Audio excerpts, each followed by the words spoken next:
तो देखिए, जैसा पहले ही बीजेपी कह रही है कि अब की बार 400 पार, तो ये 400 का आंकड़ा पार करना है। उत्तर प्रदेश में 80 में 80 सीटें, ये होगा कैसे मुमकिन, कैसे लाएगी बीजेपी? तो आपको जरा ये फॉर्मूला क्या है और आखिर इसके पीछे की रणनीति क्या है, ये हम जरा आपको यहां समझाने की कोशिश करते हैं। 2019 का फैक्टर आप समझिए। रामपुर, अमेठी, आजमगढ़ में जीत, एसपी कांग्रेस के गढ़ पे पूरी तरह कब्जा किया था। हालांकि रामपुर और आजमगढ़ की बात करें तो उपचुनाव के नतीजे सामने आए थे। 2024 में लक्ष्य क्या है? मैनपुरी, रायबरेली पर नजर है।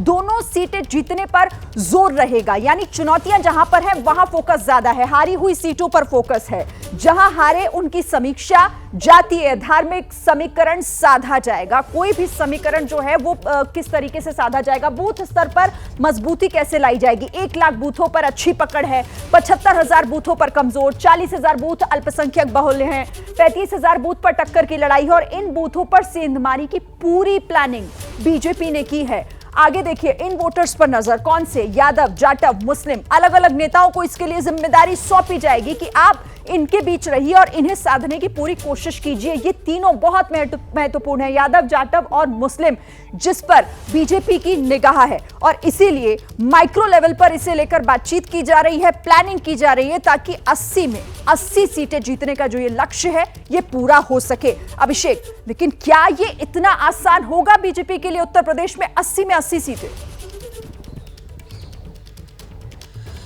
देखिए, कुछ चीजें इस बीच में चेंज हुई हैं जिन पे भी हमें ध्यान देना होगा। जो नीरज कह रहे थे वो बहुत ही सटीक बात है कि 2019 से 24 में बहुत कुछ हालात बदले हैं।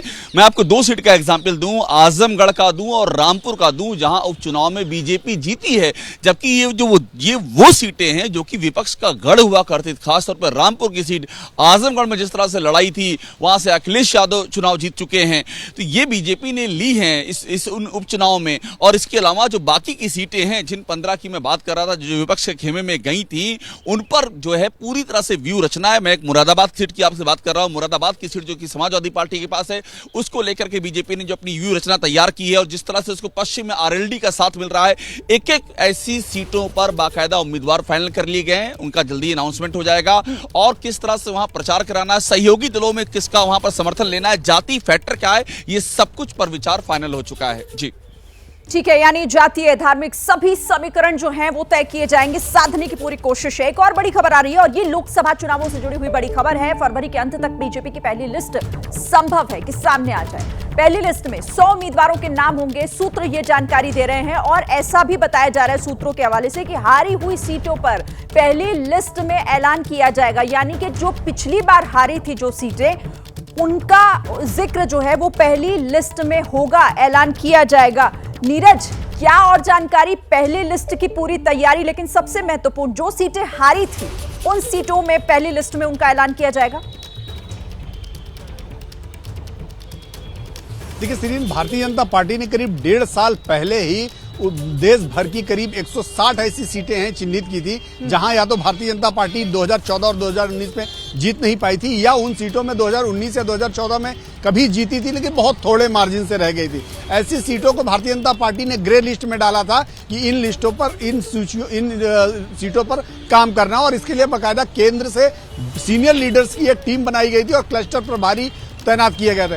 इन्हीं में से करीब 100 ऐसी सीटें हैं जिन्हें भारतीय जनता पार्टी ने चिन्हित कर लिया है और माना यह जा रहा है कि फरवरी के अंत तक, यानी कि इसी महीने में किसी भी दिन भारतीय जनता पार्टी उन 100 सीटों पर उम्मीदवार घोषित कर सकती है। इससे पहले आपने देखा तो 5 राज्यों के जो चुनाव हुए हैं, ये प्रयोग भारतीय जनता पार्टी कर चुकी है विधानसभा चुनाव में और उसका रिजल्ट भी बहुत अच्छा रहा। जिन राज्यों में भारतीय जनता पार्टी को अपेक्षा माना जा रहा था कि इसमें सीटें कम मिलेंगी, चाहे वो मध्य प्रदेश हो, छत्तीसगढ़ हो, राजस्थान, तीनों राज्यों में भाजपा ने सीटें भी अच्छी जीती और उसका फायदा ये रहा कि तीनों राज्यों में सरकार में कमोबेश उसी तरह लोकसभा चुनाव में भी भाजपा लोकसभा सीटों में 100 सीटें करीब ऐसी हैं जो अधिसूचना से पहले ही जारी कर देना चाहती है। ठीक है, तो और उसी की तैयारी हो रही है। बहुत आप इस पर नजर रखिएगा। नीरज, आगे भी आपसे इस पर बात होगी।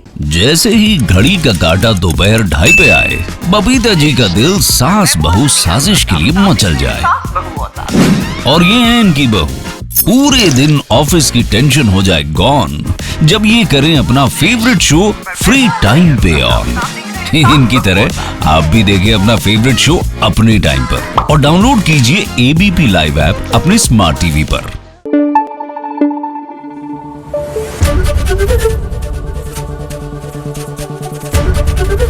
एबीपी न्यूज आपको रखे आगे।